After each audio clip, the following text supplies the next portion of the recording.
প্রত্যেক চলনের, প্রত্যেক কর্মের, চিন্তার, অনুভবের কতগুলো জিনিসের তিনি দাবি করছেন। চিন্তার সৌন্দর্য থাকতে হবে, কুৎসিত চিন্তা করব না, কদর্য চিন্তা করব না, কোনো দুর্বল চিন্তা করব না, সৌন্দর্য থাকবে, সুন্দর থাকবে চিন্তা, সুন্দর চিন্তা থাকবে আমাদের, অন্তর সুন্দর হবে, অন্তরাত্মা সৌন্দর্য থাকবে, তার সঙ্গে আমাদের সুসঙ্গতি, সুসামঞ্জস্য থাকবে। এটাকে হারমোনি বলছেন শ্রী অরবিন্দ, মা বলছেন। কোনো বিশৃঙ্খলা থাকবে না, শৃঙ্খলা থাকবে, সবকিছু একটা সৌষম্য থাকবে, সুষমা থাকবে, সুসঙ্গতি থাকবে। তাহলে কিসের কিসের হলো? চিন্তার, অনুভবের, চলনের, বহির্মুখী প্রত্যেক কর্মের, প্রত্যেক চলনের, জীবনের ও জীবনের আবেষ্টনের।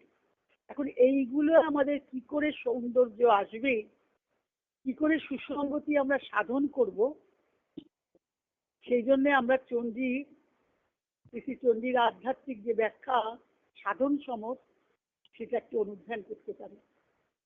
কেমন করে আমরা মহালক্ষ্মীর দাবি পূরণ করব, কেমন করে আমরা আমাদের অন্তরের, অন্তরাত্মার সৌন্দর্য সুসঙ্গতি বিধান করব, কেমন করে আমরা চিন্তার, অনুভবের সৌন্দর্য সুসঙ্গতি সাধন করব, কিরম করে আমাদের বহির্মুখী প্রতিটি কর্মের, চলনের, যা কিছু আমরা করব জীবনে, পার্থিব জীবনের কথাই বলছে, কোনো আধ্যাত্মিক জীবনের কথা নয়।